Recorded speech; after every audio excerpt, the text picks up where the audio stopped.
This is a new poem written as part of a commission for lyrics for a song cycle on refugees. It's called Goods. Shout and lose, run and stop them. I'll be cargo out of habitat and into ancient law. Exilium, legs on the road. Make arrangements. Follow to enter, enter to win to loss ratios. Move us east, move us west. You will seek durable solutions that are durable goods. Cages, cots, blankets, your guns, and less so, single use, coffins for toddlers.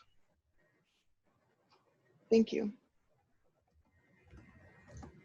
Thank you.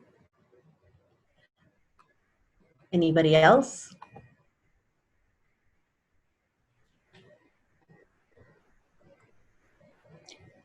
I have Stelina, Villarreal.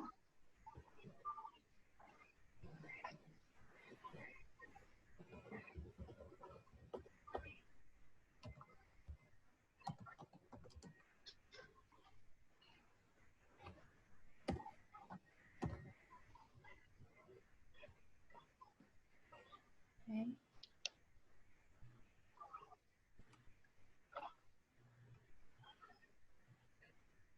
Stelina, you need to unmute or need to be unmuted.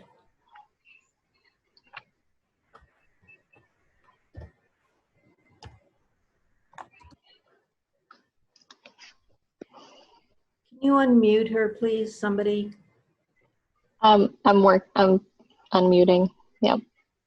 She's Stelina, if you can attempt to unmute.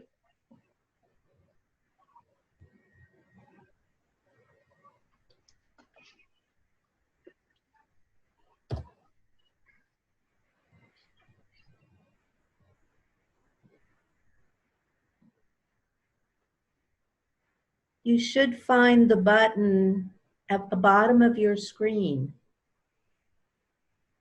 Okay, There can she you is. hear me? There you are. Okay, great. Okay, sorry about that. So I've been writing ekphrastic poetry about Latinx art, and this poem is about work by an artist who shares my last name, but we're not related.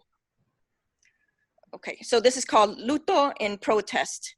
Spatial, we are their voices to show a hatted hombre in uniform, murió por ser el mismo. Say his name, Joe Campos Torres, a veteran. Imagen on a poster held at the 3rd annual Joe Campos Torres Solidarity Walk for Past and Future Generations. Racist police brutality remembered. HPD beat and drowned him, remembered. Joe Campos Torres presente. He died on Cinco de Mayo, cadaver found on Mother's Day. Since 1977, La Familia no puede festejar. Now in solidarity with Black Lives Matter. On poster, what happens when we fear for our lives? Parent and child, abrazándose. Mónica Villarreal's printmaking captures, light, shadows, textures. Gente que solo quiere ser gente. Thank you. Thank you. Okay, who else? Just let us know. We'd love to hear from you. We have James.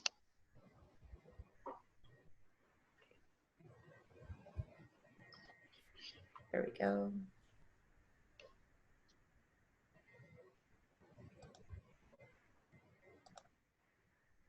There. Okay, James, you're good. And you can hear me? Yes. All right. I've been playing around or trying to, like you, express things poetically.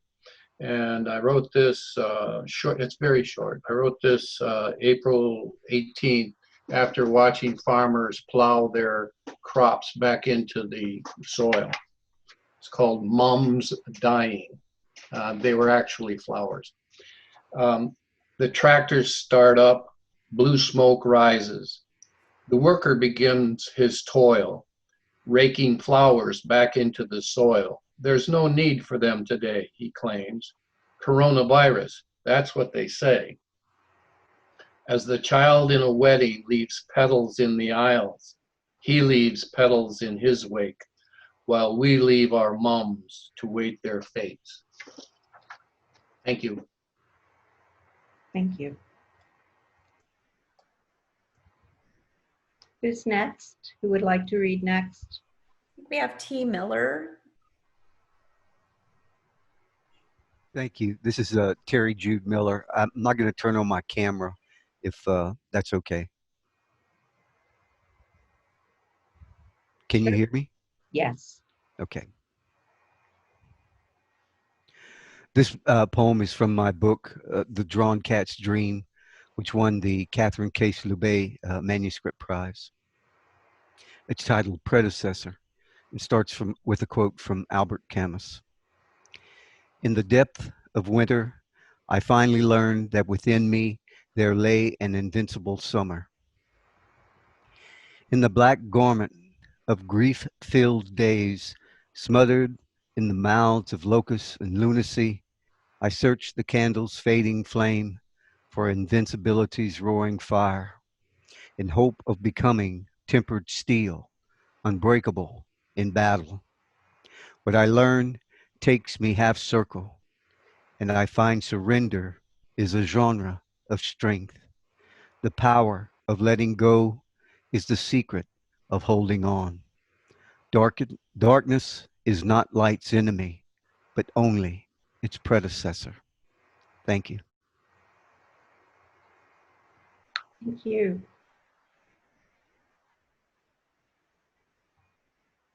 Do we have someone else who wants to read? We have Marcel Wormsley. Great. Welcome. How is everyone? Good. Great. Thank you for this opportunity to give my reading during this next session. This is entitled Bereft of Words, and it's from my book In Search of Moonlit Crevices. It was actually written in response to the Michael Brown shooting, so I dedicate it to this time that we're living in right now. Bereft of words, save for this small exhortation, I found lying in the middle of the street. It wanted desperately for me to help him find his face, or something fairly close to it, that he could finally be seen again, and perhaps even interacted with, as X approaches the limit of civility. Afterwards, we would locate his jar of coagulated thoughts and loosen them with his mother's tears, the vagrant shadows of possibilities forever unrealized, lurking restlessly within the hollowed out space of each anguished drop. Never mind the blood that cascades from his chest. Its song will end soon enough. We will be forced to interpolate its lyrics between each pain session, each rupture of salvation from clot after blessed clot. Churning and churning. A fire persists with each successive wave, growing more robust than the last. In a furor of abandon, withstood only by an escaping sun. There is no life in this place because he remained invisible. Up to the moment the eyes of the other encapsulated him whole before the first words could take form. Solace the hearts as you may, but you will not find him in your goodwill. Your fear is where they have made his home, where you defend against him daily, pushing him into the throes of immobility and depersonalization as you seek refuge from all that dare mention his name. In the end, though, he is but waiting to be born. You will see him, and he will know a pure son. Thank you. Thank you. Is there anyone else who wishes to read? Going once? Going twice? Anyone else? I think we have Mark. Mark. Oh, good. Mhm.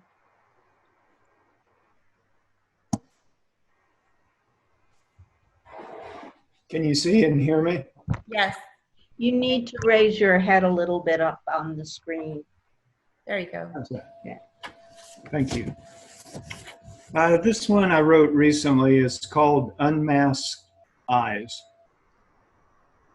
Strangers' eyes over mask, expressing warmth and connection, and the alienation from reduced human contact. What do we say to each other? How much do we say? Keeping in mind the danger of spread, not knowing if one of us is infected, and the usual indifference of strangers. We don't have to speak. Yet something within us is longing for face-to-face connection. The opportunities for this with loved ones drastically reduce.